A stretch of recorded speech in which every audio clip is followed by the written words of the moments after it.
Senhor Deus, maravilhoso Pai, agradecemos a bênção de poder estar participando deste curso. Agradecemos aqui por todos os irmãos que estão junto nessa sala de estudo, que estão buscando.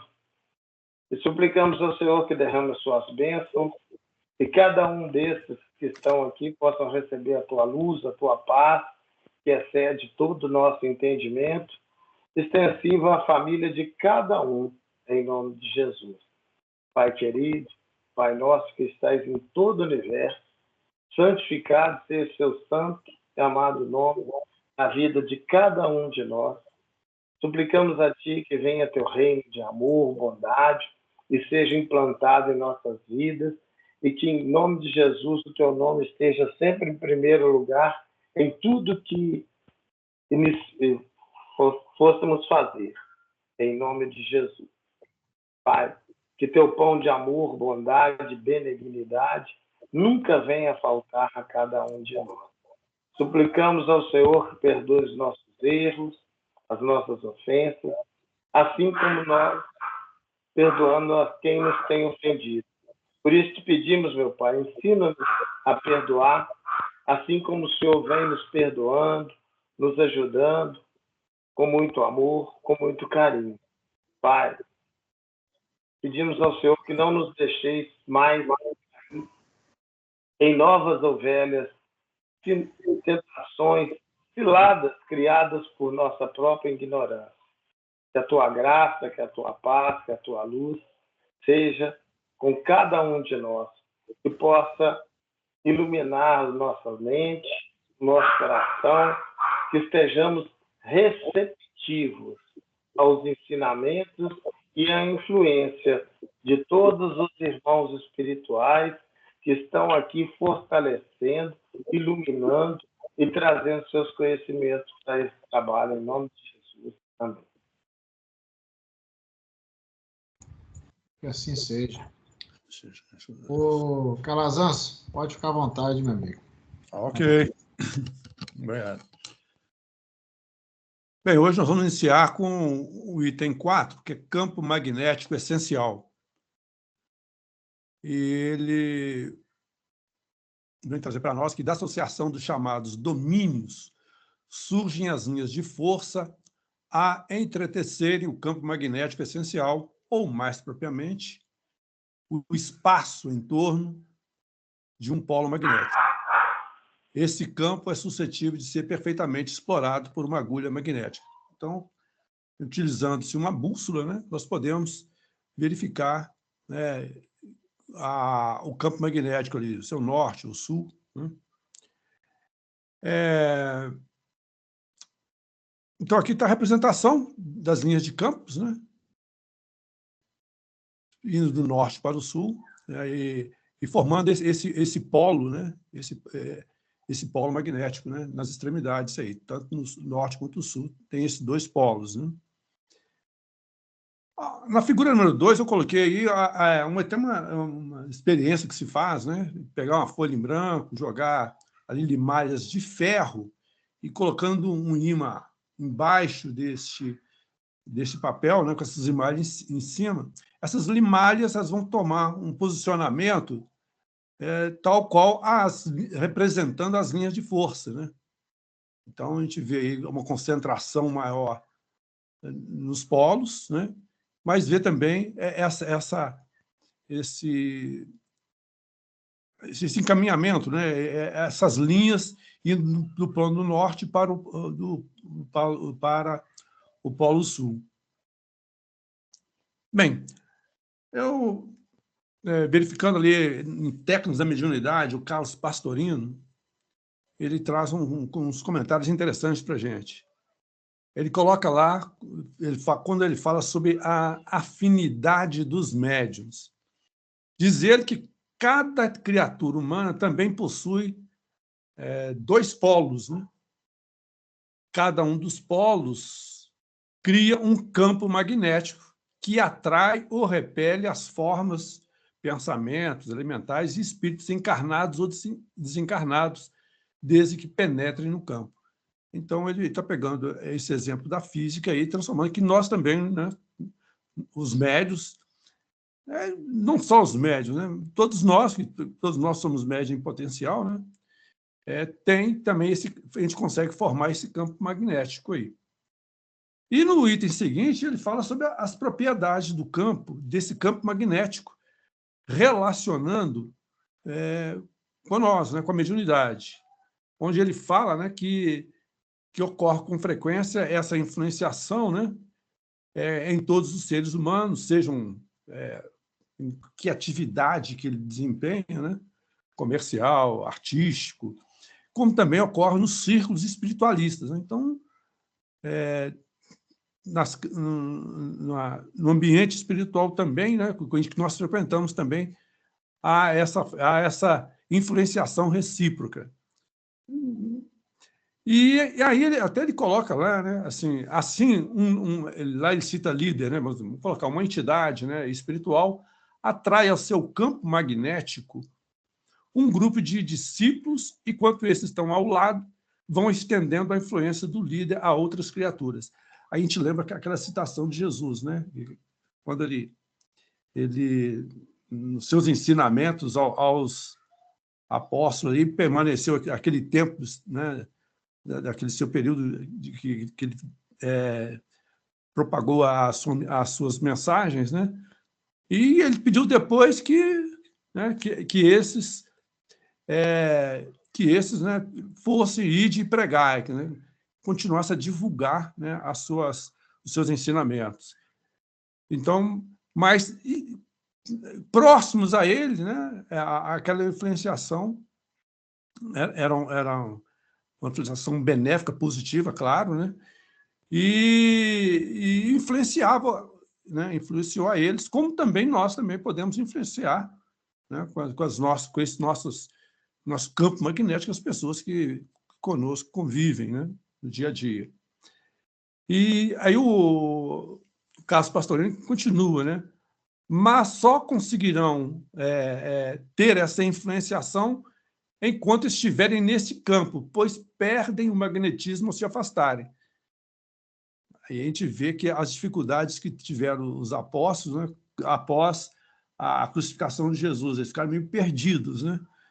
Então, até pela perseguição né, que poderiam sofrer e sofreram, né? Por serem cristãos, né? Por seguirem Jesus, mas a possibilidade de chegar, né, com esse afastamento, né, eles passarem por momentos difíceis né, de perceber, de estarem nessa comunhão com Cristo, né? Então ele fala que esse magnetismo, né, essa influenciação ocorre. Só que ele também fala que essa influenciação é usada tanto para o bem como para o mal, né? Então aí dependendo do ambiente que nós frequentamos, com quem nós estamos convivendo, a gente também está sofrendo essa influenciação desse campo magnético, né? E que a gente capta essa influenciação, né? E aí ele coloca, né, o perigo, né? Aliás, vamos lembrar até aquela citação de Paulo, né? Tudo me é lícito, mas nem tudo me convém, né? Tudo me é lícito, mas nem tudo me edifica. Calazans. Pronto? O Paulo levantou a mão aí. Paulo e a Fernanda. Ok. Foi eu. Boa noite, pessoal. Eu fiquei numa dúvida, quando fala-se, né, desse norte e sul aí, nos livros de André Luiz, algumas vezes ele relata que ele está em determinados locais em que os espíritos, né, inferiores não conseguem visualizá-los e vice-versa, né? Isso tem correlação com esse magnetismo? Eu queria, quem souber, né? Fiquei pensando sobre isso. Mais à frente vai falar sobre essa descompensação, né? Porque eles não estão na mesma faixa vibratória, então eles não vão perceber, né? Aliás, até a questão mental também, os quadros mentais deles, né, desses espíritos menos felizes, focado nas suas perturbações, nos seus desequilíbrios, eles não conseguem perceber, né, esta aproximação, né? Por essa descompensação, vai falar no último item, né? Descompensação vibratória. Então, pode ocorrer, sim, de aproximar, né? Pode até sentir algo, mas não consegue, às vezes, pelos pensamentos que ele tem, ele repelir, né, a presença dessas pessoas próximas. Então, O Calazans, é simples de devolver a resposta para a Fernanda. Por que a maioria dos homens não veem os espíritos? E mesmo assim, eu estou falando dos espíritos, mas eu estou falando no sentido geral. Porque somos todos espíritos, apenas nós estamos em dimensões diferentes. Agora, olha que interessante. Se a gente pegar pela lógica da coisa, todos os médios tinham que ver os espíritos que estão em situação inferiores. Por que não ver? Essa é a pergunta. Por que a grande 99,9% dos médios não vê seus mentores? Nós entramos com uma reunião mediúnica, pode-se dizer que quase que 100% não vê os espíritos que estão ali. E olha que interessante, quando você dá passividade a um espírito em tratamento, você está numa posição superior, eletromagneticamente falando, e ele está numa posição inferior. O seu mentor ainda está numa posição mais superior ainda do que você, né? E é isso que fica a pergunta. Por que a maioria dos médios não vê? A resposta você deu ela aí, ó. O pastorinho falou, né? Porque, na realidade, o que acontece? Nós buscamos os nossos iguais, mas quando a gente fala de dimensão, as pessoas ainda têm muita dificuldade para entender isso. Porque você fala assim, o meu mentor está numa dimensão diferente da minha. Então, fica parecendo que ele está distante de você. E isso não é fato. Dimensão é condição em que o espírito se encontra. Por exemplo, nós estamos numa dimensão onde nós estamos sujeitos às leis da matéria. Mas, ao mesmo tempo, quando nós dormimos e saímos do corpo físico, nós entramos para uma outra dimensão onde nós estamos sujeitos a outras leis. Na mediunidade, quando nós... Porque, assim, mesmo você estando consciente no processo mediúnico, você não deixa de sair da dimensão Terra, não. Você tem que sair. É porque quando a gente fala de desligamento, as pessoas elas têm a ideia é o seguinte: se você desligar o espírito do perispírito, você mata ele. Ó. Ligar o perispírito do corpo, você mata, o espírito sai, não tem jeito. Então, esse processo é um processo diferenciado. O médium, por exemplo, que ele é inconsciente, vamos assim dizer, quando se fala de inconsciência, as pessoas falam assim, não, ele não escuta nada, ele não vê nada, não é assim, não. Ele se lança numa dimensão diferenciada, é como se ele, nessa dimensão, ele estivesse distante do corpo, mas não está. Ele pode estar 1 metro do corpo, mas para ele, mentalmente, é como se ele estivesse numa dimensão distante. E a gente precisa entender isso para exercer melhor a mediunidade.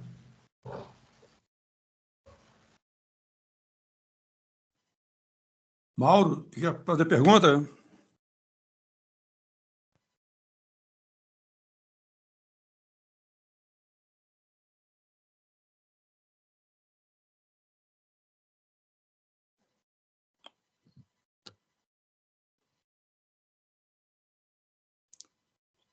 Era o Paulo que ia fazer. Paulo, Já desculpa. fez. Já fez? Já fez. O Paulo, eu entendi, Mauro. Bem, no próximo slide, eu trouxe até também uma complementação do Pastorino, né, no Técnicos da Mediunidade, quando ele fala sobre a força magnética, né? que quanto maior a intensidade da massa magnética, tanto maiores a força e a extensão do campo magnético. E aí ele coloca, assim verificamos que quanto maior a capacidade mediúnica, tanto maiores serão a força de atração ou repulsão e a extensão, né, o raio de ação dessa força. Por isso, muitos médios, né, diz ele, que o vulgo apelida de mata-borrão, atraem tudo que existe no ambiente em que se encontram, ou porque passam de lá e saem carregados. Por onde andam, vão atraindo, como no exemplo que eu citei anteriormente, a limalha de ferro que há no caminho. Então, ele vai atraindo. Calazans, Pronto? seria bom falar, baseado na informação que o Pastorino traz para nós. Vocês já observaram que tem médico em qualquer lugar que eles chegam, eles dão passividade? E as pessoas, às vezes, até questionam. Pô, será que isso aí não é do próprio médico, não? Mas não é, não. É porque é isso que o Pastorino está respondendo. Ele atrai para si, mesmo não sendo um processo de comunicação organizada, como acontece dentro de uma reunião mediúnica, mas ele chega e ele atrai. E aí acaba surgindo essas comunicações, né? É só para confirmar o que foi dito aí, entendeu? Deixa eu ver. Daí, ele continua, né? Daí, quando o espírito está incorporado e quer, dizer, sair, né? Se a força magnética do médium é maior que a dele, ele não consegue, por mais que se esforce para isso, né? Cita o Pastorino, né? Então, é o simples fenômeno então, que está ocorrendo de quê? De atração magnética, né? Exercida pelo aparelho mediúnico, por meio da força do pensamento, né? Ou dos mentores em seu lugar.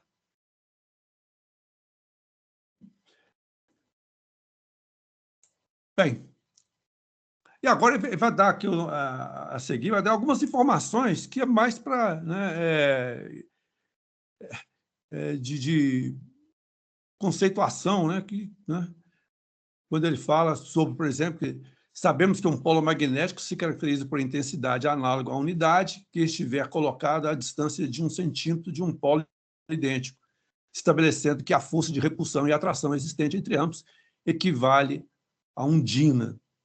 É assim que o Oersted, né, designa a intensidade do campo que funciona sobre a massa magnética unitária com a força de um dina. Então, são só conceitos e valores, né, relacionados à física. Fala também se o campo magnético terrestre é muito reduzido, né, formando em sua componente horizontal 0,2 Oersted e a vertical 0,5.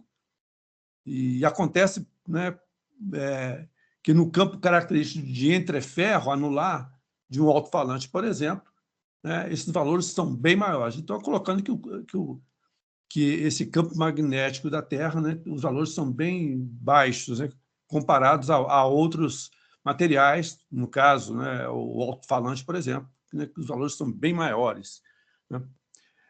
Embaixo eu coloquei aí uma figura, né, desse porquê Oersted, né, que em 1820 o dinamarquês Hans Christian Oersted descobriu que as cargas elétricas em movimento são capazes de gerar campos magnéticos, como nós falamos anteriormente, né? Elas em movimento, como é formado o campo magnético, através de carga elétrica e também pode ser através, né, do magnetismo, né?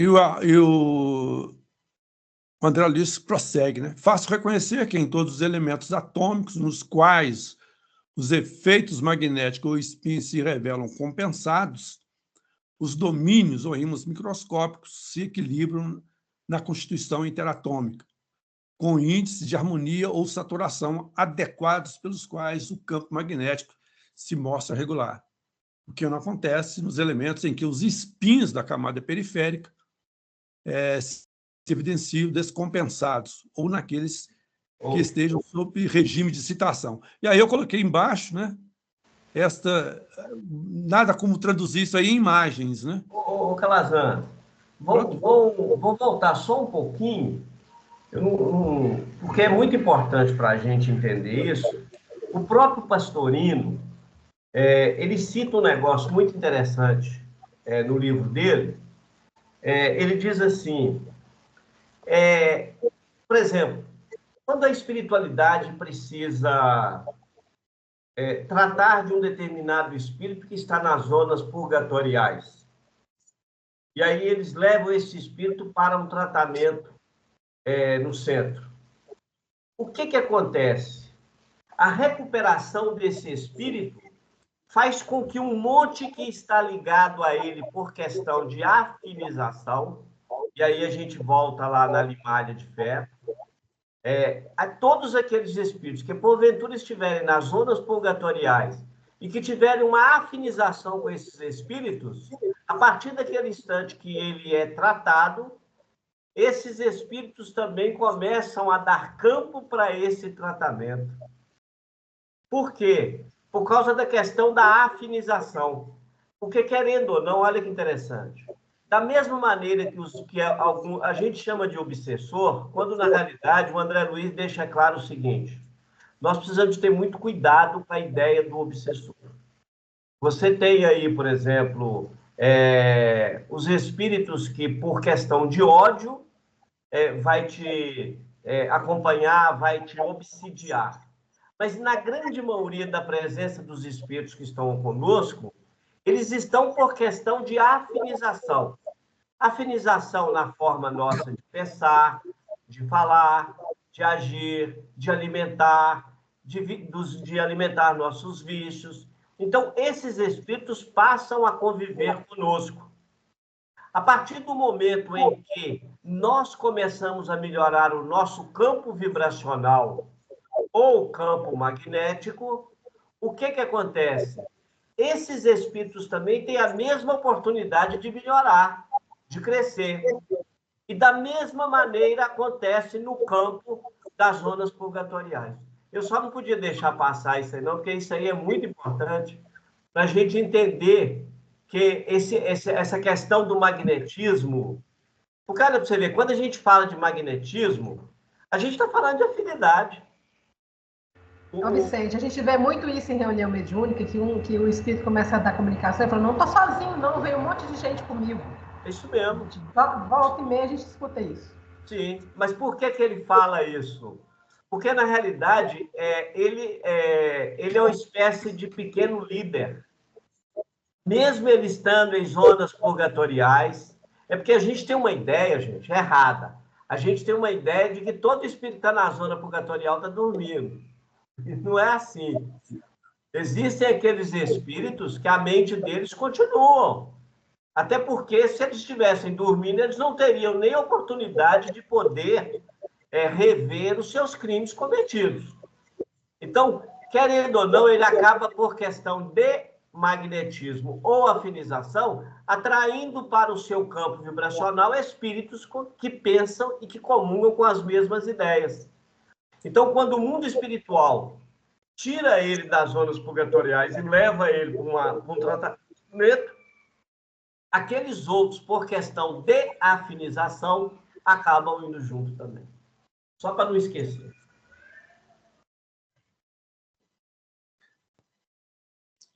Então, quando ele está falando nesse slide aí, né? Aqui está representando, né? Quando que eu falei anteriormente, né? Os espinhos, todos esses domínios, né? Desculpa interromper de novo. Tem mais alguma pessoa que está como convidada? Eu não sei dizer quem que levantou a mão. Quem quer falar aí? Sou eu. Eu quem? É Érica. Tudo bom, Wilker? A minha dúvida é o seguinte, é que o Vicente até explicou aí. Quando o médium, ele tem... O campo é bem expanso, né? Que ele vê as coisas, né? Estando de dia, ele vê quadros mentais, é uma confusão, assim, né? Que é espírito que ele está vendo, ele vê quadros espirituais, Isso é porque ele não está com equilíbrio mental, aí ele fica com esses acessos e ele acaba adoecendo no físico também? Não sei se eu consegui explicar minha pergunta. E aí, Calazans? Pensei que está direcionando para o Vicente aí. Não, com relação Responde você. falou Vicente. Não, a falar só citou meu nome, mas você que está dirigindo.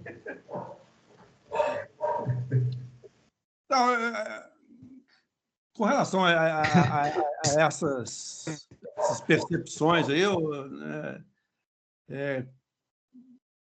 tem muito com relação a esse campo magnético, realmente, mas tem que ver como está sendo os nossos pensamentos, os nossos sentimentos, né? Que faixa de vibração que nós estamos também. Né? Eu não sei se eu entendi muito bem a pergunta, né? Então, dessas percepções, né? E também com a potencialidade de cada um.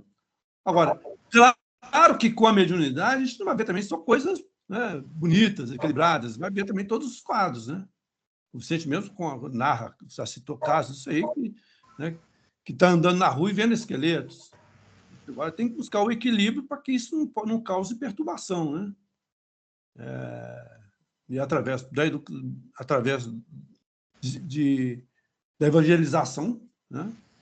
Através de estar atuando de uma maneira equilibrada, compromissada, disciplinada com relação à mediunidade, e que se está tendo uma mediunidade realmente com Jesus, né? Aí a gente vai ter o amparo, né? Porque... Calazans, é por isso que é importante os médios com ficha de serviço na Terra não deixarem de participar das reuniões. O que acontece? O médio ostensivo, a palavra ostensiva, ela precisa de ser bem interpretada por nós. O médio ostensivo é aquele que produz em maior quantidade energia animal de que os espíritos, no sentido geral, necessitam. Tá? Vamos deixar isso claro. Então, ele produz... Quer dizer, a gente fala muito de ectoplasma, mas não é só ectoplasma, não. Ectoplasma é usado mais para uma questão de tratamentos, de recomposição de tecidos, para recomposição perispirítica, é um pouco diferente. As pessoas confundem muito isso ainda. A espiritualidade usa muito ectoplasma, principalmente nas reuniões, por exemplo, no nosso caso de quarta-feira, mas em outros dias também. Mas o que acontece? Quando nós vamos para a reunião, essas energias que nós produzimos e que nós gastamos, tá certo? Todo o excesso, ele é retirado, ele é recambiado para tratamentos de outros espíritos, inclusive nas zonas purgatoriais. A espiritualidade, eles têm uns aparelhos que eles captam essas energias do médium, que são energias animalizadas, eles levam essas energias para as zonas purgatoriais, e lá é como se ele estivesse dando uma injeção para aqueles espíritos irem despertando mentalmente. Quando eles estão numa posição boa, eles já têm como ser retirado dali. Porque, olha que interessante, mesmo eles sendo retirados perispiritualmente, a mente deles continua colocando eles lá onde eles estão. Tanto é que a gente vê nas reuniões mediúnicas, eu estou num buraco, eu estou assim, assim. Ele não está. Ele, perispiritualmente, ele foi tirado, mas a mente dele continua colocando ele lá. Então, não tenha dúvida, dentro até do que você já falou para a Érica aí, mas quando nós deixamos de exercer bem com Jesus, você disse, com o Cristo, o nosso trabalho, tá? Que nós não somos máquina de receber espírito, nós temos que ser sacerdotes da mediunidade. Aí, quando você deixa de ser um sacerdote da mediunidade, sim, essas energias começam a serem usadas pelos nossos companheiros do dia a dia e que podem, inclusive, trazer alguns transtornos para nós. Só para completar, viu, Calazans? Você desculpa aí. Okay. Então, aqui eu coloquei a representação, né, desses espinhos quando está descompensado ou não, né? Na última figura aí tá os elétrons emparelhados, né? Então ali há um equilíbrio, né? Porque dentro de um orbital, um elétron girando para um lado, horário, outro anti-horário, então esse equilíbrio. Quando o elétron ele está sozinho no orbital, né? Aí ele está descompensado, né? Então ele está ali livre e pode, como é colocado na carga, né, a carga elétrica, movimentar de um para o outro. E aqui ele fala, por exemplo, aqui por exemplo, quando ele fala, né, quando está em harmonia e saturação, é porque tem um campo magnético, no caso o ímã, né, direcionando todos para a mesma direção, né? Então, a gente pode até trazer para o nosso pensamento também. Quando a gente está com o pensamento, né, cada um desequilibrado, pensando em coisas, né, totalmente diferentes a todo momento. E, aliás, o nosso pensamento é assim, né?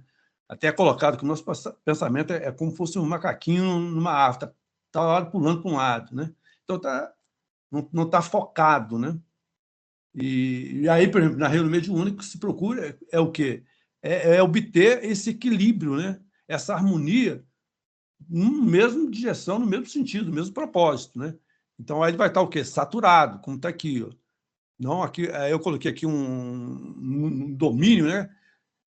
Cada pedacinho com uma direção, né? Da linha de força e com essa corrente, né? Melhor dizendo, com essa força externa, né? Que é o ímã aí, direcionando tudo. Então, a gente pode também, né?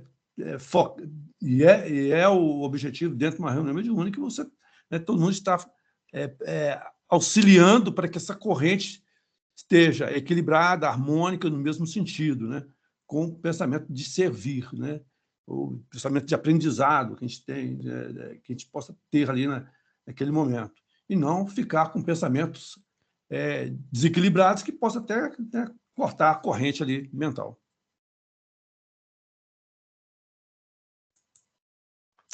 Mais adiante, ele também fala com relação ao campo essencial, no campo magnético essencial, ele fala sobre as substâncias magnéticas naturais, aí é só uma informação para a gente, né? Que é a magnetita, né? E as substâncias magnéticas artificiais, ferro, aço, cobalto, níquel e ligas, né? Fala também do ferro doce, o ferro de alta pureza, que se magnetiza e desmagnetiza facilmente ao cessar a ação magnetizante.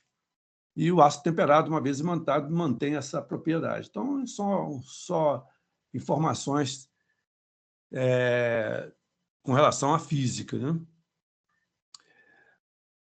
Bem, aí ele vai entrar, já falando mais, ligando, né, esse magnetismo todo à mediunidade, né? No item 5, ferromagnetismo e mediunidade. Ele coloca, após ligeiros apontamentos sobre circuitos elétricos e efeitos magnéticos, então, toda essa introdução, esses comentários com relação à física, né, tudo para direcionar ao estudo da mediunidade. Surpreendemos no ferromagnetismo um ponto expressivo para o estudo da mediunidade. Lembrando, na conceituação da física, né, o ferromagnetismo é propriedade inerente a substâncias que têm elevada permeabilidade magnética, como ferro, níquel, cobalto e várias ligas que podem ser observadas pela forte atração entre dois corpos que a possuem, né? Então, até trazer aqui aqui, por exemplo, aqui nesse slide aqui está aqui o ferro, tendo as suas propriedades, né? Mas ali em cada pedaço, cada domínio numa direção, mas ao passar o ímã, né? Ele rapidamente assume essa direção. Então, quando ele coloca aqui, né, com relação ao ferromagnetismo, que é essa atração, né, entre dois corpos. E aí ele vai trazer agora o comentário em cima da mediunidade. Diz ele, percebemos nas mentes já ajustadas aos imperativos da experiência humana mesmo naquelas de sensibilidade mediúnica normal, né? Então, criaturas em que os spins ou efeitos magnéticos da atividade espiritual se evidenciam necessariamente harmonizados, presidindo a formação dos domínios ou ímãs diminutos do mundo íntimo, em processo de integração, através do qual o campo magnético se mostra entrosado às emoções comuns, né? Então, que associação o André Luiz faz entre o ferromagnetismo e a mediunidade? É que toda atividade espiritual, através do pensamento, gera efeitos magnéticos. As pessoas cujas mentes estão ajustadas às situações comuns da vida, mesmo as que possuem alguma sensibilidade mediúnica, geram campos menores, uma vez que impera uma certa harmonia em suas vibrações.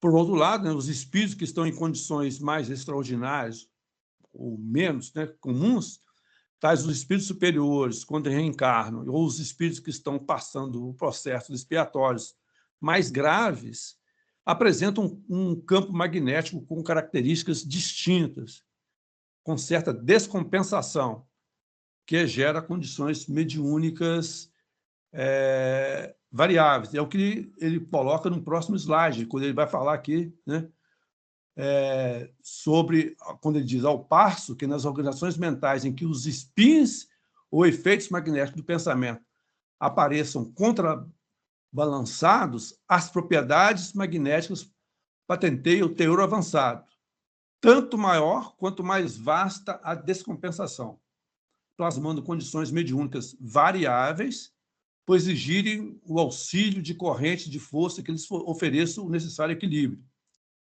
E aí ele coloca, né, em que situação ocorre tanto com as grandes almas, que aceitam ministérios de abnegação e renúncia em planos inferiores, porque há que é uma diferença muito grande, né, o espírito está mais evoluído e está com espíritos menos felizes, espíritos inferiores, há uma diferença muito grande, né? Permanecendo, como ele coloca aí, em posição de desnível, como também as almas menos enobrecidas, embora em outro sentido, né? E segregadas ao aflitivo desajuste nas reencarnações reparadoras, por serem devedoras perante a lei. Então, tanto o espírito mais evoluído quanto esses espíritos que ele fala menos enobrecidos, né? Ele vai sentir quando, principalmente quando estão aqui reencarnados, essa diferença, né? Esse desnível, né? Com relação com relação a esses efeitos, né? Com esses pensamentos. Aliás, eu até coloquei aí no Obreiros da Vida Eterna, o instrutor Albano Metello, né? No capítulo 1, ele faz o seguinte comentário: os grandes orientadores da humanidade não mediram a própria grandeza, senão pela capacidade de regressar aos círculos da ignorância para exemplificarem o amor e a sabedoria, a renúncia e o perdão aos semelhantes. Tanto é porque, lá nesse capítulo, ele fala que ele estava almejando, né, em determinado momento, almejando ir para mundos mais evoluídos, mas ele viu, né, como que os grandes orientadores, né, preferiam vir em socorro a esses irmãos que ainda, né, estão menos enobrecidos, né, nessa ação, e se verifica, né? Olha o que eles vêm aqui exemplificar, né? Trazer todo o ensinamento, trazer o auxílio a nós ainda que estamos, né, somos espíritos imperfeitos, estamos em equilíbrio, com muitas coisas ainda, com muitas más tendências, né? E para auxiliar, porque tem que contar com esses espíritos esses orientadores, para que a gente possa, né, aprender com eles, para que possa estar nesse campo magnético dele e aí ser beneficiados, né, por essas vibrações, para que a gente mude o nosso campo mental, né, mude a nossa maneira de agir. Então, é o que ele fala, né? Agora, também lembrando, né, que essas almas menos enobrecidas também, né, elas também vibram no mal né, e querem, né, continuar com suas práticas, né, com as suas maneiras de ser, e elas sentem-se também descompensadas, né, com aqueles que estão querendo, não estão nessa sua faixa vibratória. Então, quando ele fala dessa descompensação, é em cima disto. Algum comentário? Ô, Vicente, posso acrescentar aí? Paulo e a Fernanda levantou. Eu fiquei numa dúvida aqui. O Vicente tinha falado com relação à importância do baço, né, na mediunidade. Aí eu estava pensando nessa questão ferro-magnetismo. O nosso corpo tem ferro, mas é diferente do ferro que a gente vê exteriormente. O ferro do organismo, ele é hidrossolúvel, né, porque ele vai dentro das células. Aí eu queria entender, Vicente, esse magnetismo interno do organismo tem a ver com esse ferro do baço e do fígado e que corre na corrente sanguínea dentro das hemoglobinas ou não tem nada a ver? Não, é porque, no caso aí do ferro, do metal, é porque houve uma alteração, né? Na realidade,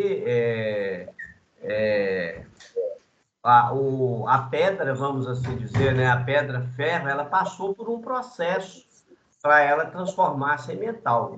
Então, é um pouco diferente. Ele até cita lá, né, que a magnetita que é cheia de...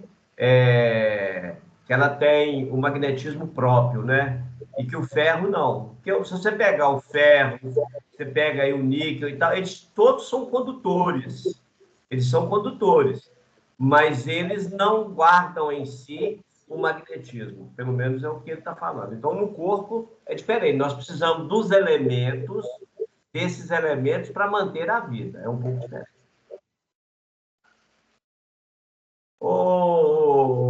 Nesse capítulo aí também, o Calazans, eu queria lembrar aí que quando o Albano cita isso aí, ele cita também da vinda de Jesus à Terra.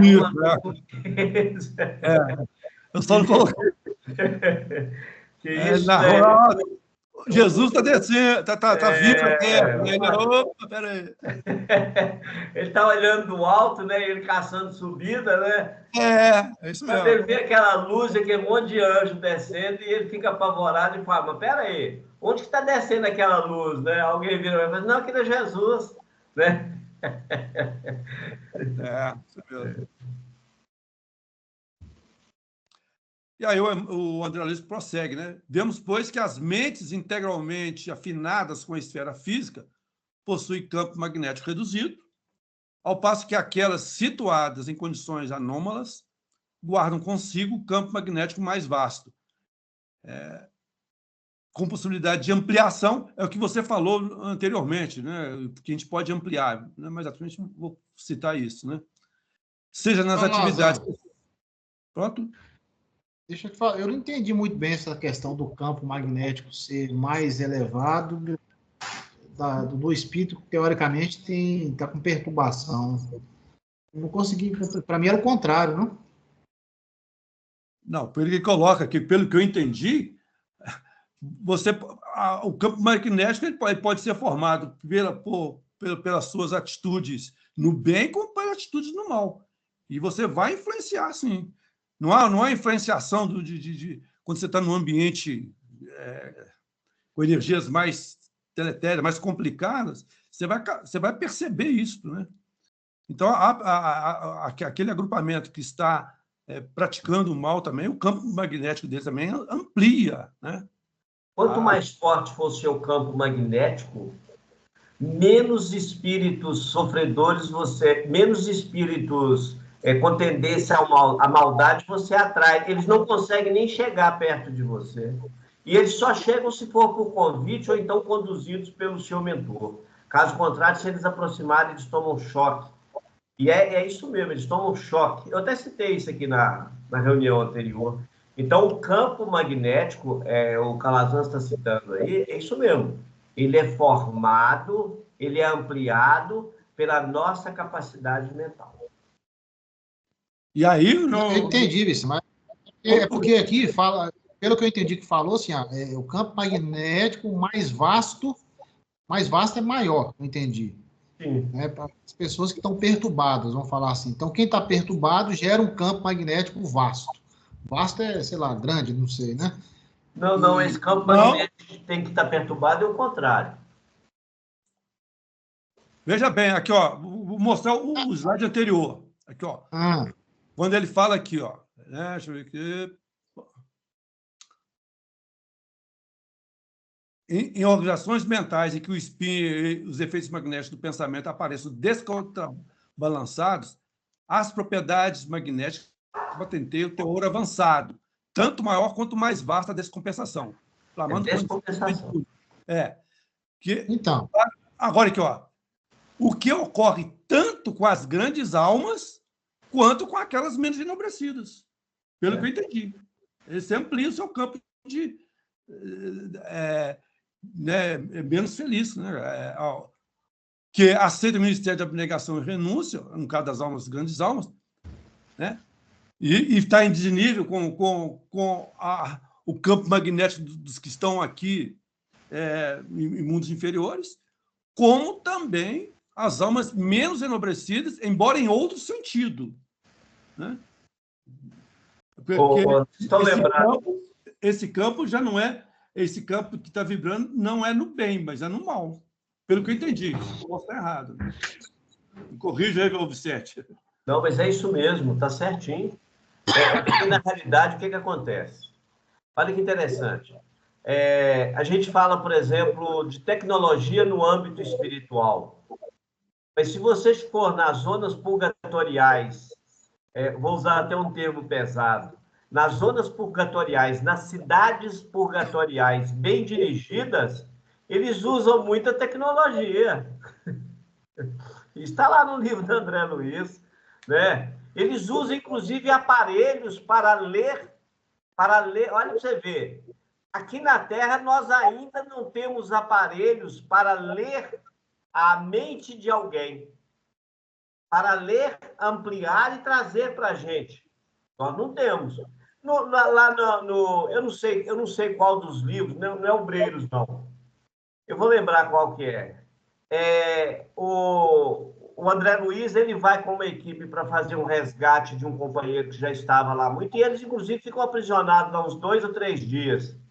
Neste ambiente, os juízes das zonas purgatoriais, eles usam esses aparelhos para detectar se a pessoa está mentindo ou não mentindo, e também para medir o campo dele e trazer as informações para que eles possam fazer um julgamento, olha que interessante, um julgamento justo. Está lá no livro de André Luiz. Então, assim, libertação, não? Libertação, isso mesmo. É libertação. Está lá. Então, o que acontece é o seguinte, esses espíritos, por exemplo, que são gênios e que dirigem as zonas purgatoriais, tanto é que o André Luiz questiona, mas por que Jesus permite que eles dirigem e que escravizam esses espíritos que estão aí? Lá no livro Libertação, o André Luiz questiona isso. Mas por que Jesus permite isso? Isso não seria falta de caridade, não? O que ele fala? Esses espíritos não estão aptos a conviver com aqueles que já estão para a prática do bem. Olha que interessante. Eles não estão aptos. E o fato deles estar sob o domínio dessas mentes lá, eles estão tendo a oportunidade de poder renovar os seus pensamentos, de arrepender-se verdadeiramente daquilo que eles cometeram, porque a consciência deles é que colocou eles lá. Então, essa questão aí da vibração, é porque essa medição aí, Wilker, olha, você imagina, por exemplo, o campo vibracional de um Chico Xavier. E você imagina, por exemplo, o campo vibracional de um espírito que é levado lá na reunião que você atendeu para tratamento. Então, são diferentes os campos vibracionais deles. Não, sim, Vicente. É porque eu havia entendido o contrário, né? Que, pelo que eu entendi, seria que quem está perturbado, o campo é muito maior do que não está. É isso que eu tinha entendido, entendeu? Na Você verdade, lembra das ondas? Você lembra do estudo que o Mauro trouxe sobre ondas curtas e ondas longas? sim, É sim. essa confusão que nós fazemos. É.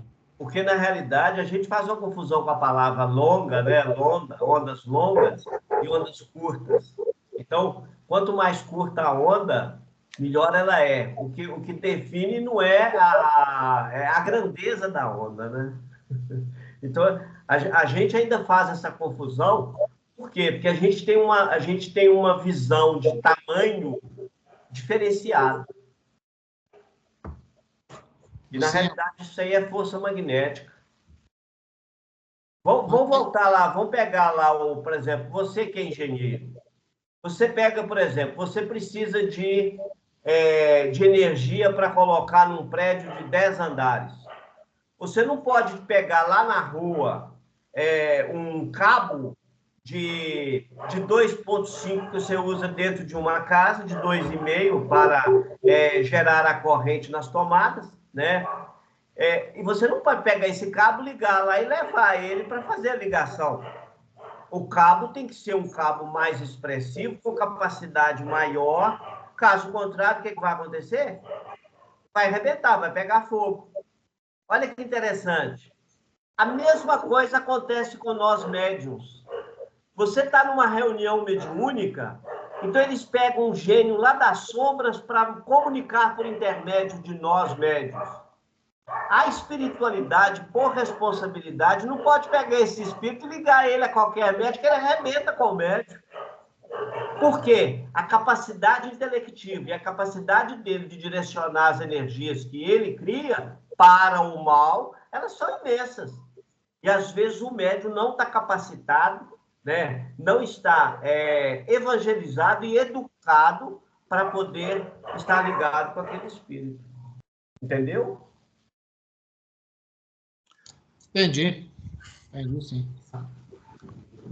Vamos lá, Calazans.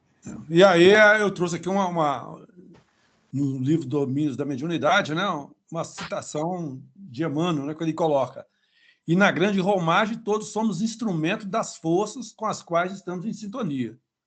Todos somos médios dentro do campo mental que nos é próprio, associando-nos às energias edificantes se o nosso pensamento flui na direção da vida superior, ou às forças perturbadoras e deprimentes se ainda nos escravizamos às sombras da vida primitivista e torturada, ou torturada.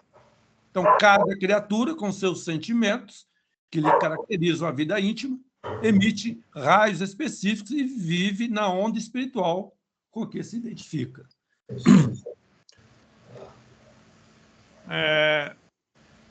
O Pastorino, só me confirmando aqui, o Pastorino, ele vai falar também do quociente da força, né? Pela massa, né?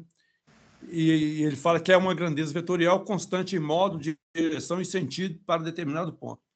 Isso explica que aqueles que fixam esse determinado ponto em situações elevadas espiritualmente tendem continuadamente numa grandeza vetorial constante, né? Para o bem, para a ligação com as forças positivas, da prece para o amor. Ao passo que aqueles que se fixam em zonas baixas apresentam constantes tendências para a irritação, a raiva, o ódio e para o mal, né? E aí ele coloca, né, a fixação elevada reside na individualidade do Cristo interno e, por isso, disse Paulo, tudo coopera para o bem daqueles que amam a Deus. Né? Está em Romanos 8, 28. Pois já antes explicara, os que são da carne possuem sua mente nas coisas da carne, mas os que são segundo o Espírito põem sua mente nas coisas do Espírito. Então, a mente da carne é a morte, mas a mente do Espírito é a vida e paz. Né? Comenta o Pastorini, né? E, por fim, o último slide. Ele vai falar sobre a descompensação vibratória. Continua ou o último slide para a semana que vem? Mas aí teria que já indicar alguém para o próximo capítulo, né? Mas você consegue falar isso rapidinho ou precisa de mais uma? Dá para falar mais rápido. Então, sem obstáculo, reconhecemos que a mediunidade ou capacidade de sintonia está em todas as criaturas, porque todas as criaturas são dotadas de campo magnético particular. Campo esse, porém, que é sempre mais pronunciado naquelas que estejam temporariamente em regime de descompensação vibratória. Aí ele fala, seja de teor purgativo ou de elevada situação, a transparecer no trabalho expiatório da alma, que se rendeu à delinquência ou na ação missionária dos espíritos de eleição que se entregam à bem-aventurança do sacrifício por amor em estágios curtos ou longos na reencarnação terrestre, com o objetivo de trazer nas esferas superiores mais alta contribuição de progresso ao pensamento da humanidade. Né? Então, é o que ele coloca sobre como podemos entender essa expressão, então, descompensação vibratória usada por André Luiz? Podemos entender essa descompensação com a falta de harmonia do espírito em relação às experiências comuns relacionadas ao plano físico. Né? Então, tanto aquele que está num grau mais evolutivo, né, não vai estar em harmonia com as baixas vibrações aqui, né, e o contrário também. Né? Aqueles que estão no teor purgativo, ele, né, é bem acentuado, né, que todos nós estamos, mas bem acentuado, com um campo magnético maior, ele vai também sentir essa descompensação vibratória. Né? Isso ocorre em espíritos, né, como ele falou, com espíritos de esferas superiores, cujo espírito já está em outra faixa vibratória e, por missão, reencarnam na Terra. Né? E, principalmente como encarnados, a descompensação nesses espíritos é grande e gera grandes efeitos magnéticos peculiares, né? Tanto no sentido de atração ou repulsão, como o Vicente colocou. Então, a vibração dele, né, no bem, né, vai causar essa repulsão, né, com relação àqueles que estão ainda vibrando, né, no mal. Bem, é o que eu tinha que falar, né, para encerrar com relação a esse capítulo. Beleza, Calazans. Obrigado aí pela apresentação. Alguém quer comentar mais alguma coisa? Vicente, para a gente fechar o estúdio hoje. Não, tá tranquilo. Aproveitar então, Vicente, quem pode fazer o próximo capítulo, que Cérebro e Energia, capítulo 9, Célia. Célia está aí hoje? Se não tiver, eu falo com ela. Eu passo para ela, então. Eu falo com ela aqui. Beleza. Então, vamos... Calazans, Pronto? eu queria, antes de terminar, eu queria só te mostrar isso aqui, ó. Estou conseguindo. O que é isso, Vicente? Uma pintura da Estela? Não, esse é o livro Técnicas da Mediunidade original, Calazans. Ah, tá. Eu estou com PDF da internet. Então... Mas, antes de terminar aí, eu queria pedir o Lucas, se não for hoje, pode ser na próxima semana, antes da Célia falar, eu queria que ele fizesse para nós um desenho sobre os spins, só para a gente ficar mais com conhecimento um pouco mais amplo em relação até ao nosso campo físico, porque ele é meio complicado de ser interpretado.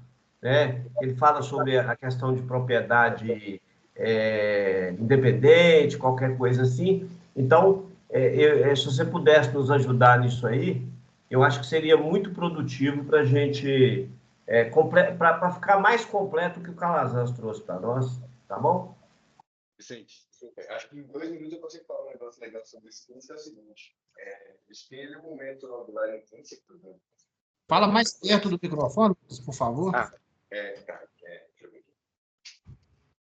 Consegue me ouvir melhor agora? Melhor. Melhorou? Então, assim, o spin é um momento angular intrínseco do elétron. E a gente já viu um pouco que elétron tem aqueles como partícula. E é difícil a gente falar o que ele é. A natureza é íntima, exata do elétron. Assim. A gente entende ele como uma partícula. Tá? Então, entendendo ele como uma partícula, imagina uma bolinha muito, muito pequenininha, menor que a gente consegue ter. A gente chama de indivisível. E aí o spin seria... Aí que está a parte legal. Como se o elétron, se ele estivesse rodando, só que, na verdade, ele não está rodando.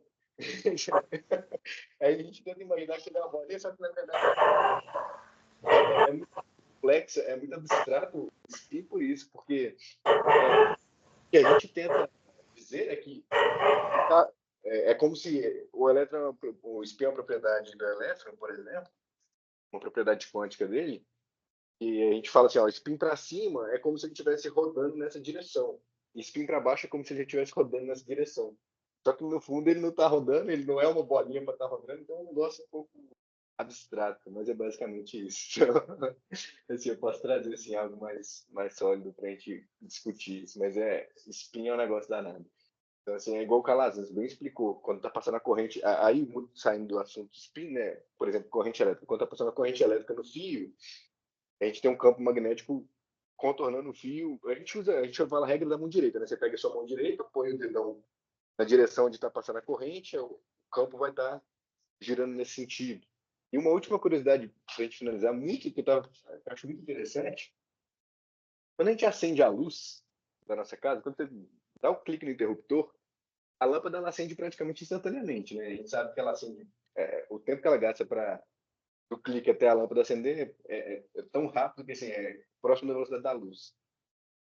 E a gente sabe que assim, tem um fio que provavelmente é de cobre, que está ligando até a lâmpada, e esse fio ele tem elétrons livres, né? Só que, se você pegar, a partir do momento que você deu um clique no interruptor, e se você for mapear, né, a velocidade que os elétrons vão se deslocando no fio, é muito baixa essa velocidade. Eu falo que se você deu um clique no interruptor, o elétron gasta tempo para poder sair do interruptor e chegar lá na lâmpada. Então, o que se propaga tão rápido assim que quando você dá um clique no interruptor, a lâmpada acende? No caso, quem se propaga nessa velocidade, quem se propaga na velocidade da luz é um campo elétrico. E eu faço a seguinte analogia. Você tem lá na sua casa uma mangueira para o jardim. Tá? Essa mangueira tem 6 metros, é uma mangueira muito comprida. E aí, quando você abre a torneira para a água sair, a água que vai sair na mangueira não é a água que acabou de passar na torneira. A água que acabou de passar pela torneira, ela vai empurrar toda a água para dentro da mangueira. E essa água lá vai empurrar, e a água que vai sair é a água que já estava dentro da mangueira. Então, o elétron que acende a lâmpada, isso eu estou falando de uma forma muito grotesca, mas o elétron que acende a lâmpada não é o elétron que passou pelo interruptor agora. É o que já estava lá perto da lâmpada, que foram todos impulsionados pelo campo elétrico. Então, aí que a gente começa a ter essas visões sobre o campo elétrico, começa a florear na gente as ideias sobre mediunidade, só que tem muita dificuldade de associar a física com a mediunidade, porque eu acho que é uma das coisas mais complexas que eu ia ver. Ou seja, Lucas, o elétron estava ali, mas ele não movimentava, é isso que você quer dizer. E o fato de você ligar, você fez com que aquele elétron que estava ali paralisado, ele movimentasse. É basicamente isso, assim, ele até movimenta mesmo quando o interruptor desligado, mas assim, ele não, como está desligado a chave, ele não vai fechar o circuito para a lâmpada. Né? Sim. E aí, quando você fecha o circuito para a lâmpada, aí gera ali uma corrente elétrica, ela vai girar no sentido que a gente sabe que tem um sentido real e convencional. Né? A gente fala que a corrente vai do positivo para o negativo, isso é o convencional, só que, na verdade, as coisas se movimentam do negativo para o positivo na forma real. Mas é só quando você dá um interruptor que o circuito fecha, né? O circuito estava aberto e não acende. Mas, de fato, quando você fecha o circuito, a gente tem a impressão de que o elétron se desloca muito rapidamente no fim. Entendi. Na verdade, desloca devagarzinho. Bem lembrado. Ô, Lucas, vou deixar uma pergunta para todo mundo refletir, me veio aqui agora. Qual seria a regra da mão direita para a questão da mediunidade, né? Para essa corrente aí, né? Na parte física, você acabou de explicar aí, né? Mas como é que seria essa regra da mão direita para o campo magnético da mediunidade, né? Saber em qual fluxo ela está girando. Deixar você pensar, depois responder para nós no próximo domingo. Aproveitar, então, pedir Tem até uma figura aqui do campo magnético humano, né, da energia animal, ele fica circulando em volta do corpo, né? Agora, eu acho que, pelo menos para mim, teria que estudar bem mais isso aí, porque a literatura que eu encontrei, ela fala que cada célula cria um campo magnético dela em função da energia. E somando todas as células do corpo vai sair a energia daquele corpo, né? Então, assim, ficou mais complexo porque a gente sempre olhou alguma coisa a nível de campo, né? Você tem energia, essa energia elétrica. Aí a gente está vendo que a energia, mas é separado o magnetismo animal do magnetismo do campo elétrico produzido, né, pelos nossos aparelhos. Entendi. Mas pode ficar tranquilo que um influencia no outro também. Nossa. Pediu o Lucas fazer a oração final. Então, Lucas. Mestre Jesus, espiritualidade amiga, nós agradecemos pela oportunidade de estarmos aqui mais uma vez reunidos para entendermos um pouco mais, para buscarmos em reunião, em grupo, com fraternidade, nos esclarecer e assim fazer crescer não só a asa da moral, mas a asa intelectual. Nós sabemos que para alçarmos voos maiores, precisamos tê-las tamanho suficiente. Jesus querido, que nós possamos estar cada vez mais fortalecidos na esperança e no amor. Que nossos lares possam estar inundados, fluidos no tom lilás, e assim cada vez mais harmonizados, para que nós possamos desempenhar melhor os nossos papéis e nossas funções enquanto espírito encarnados. Jesus querido, nos agradecemos mais uma vez pela oportunidade, graças a Deus. Assim seja, gente. Boa noite a todos. Boa noite, gente. Boa noite Obrigada. para todo mundo. Boa noite, pessoal. Boa noite. Boa noite, pessoal. Boa noite. Boa noite, pessoal. Obrigado. Boa noite.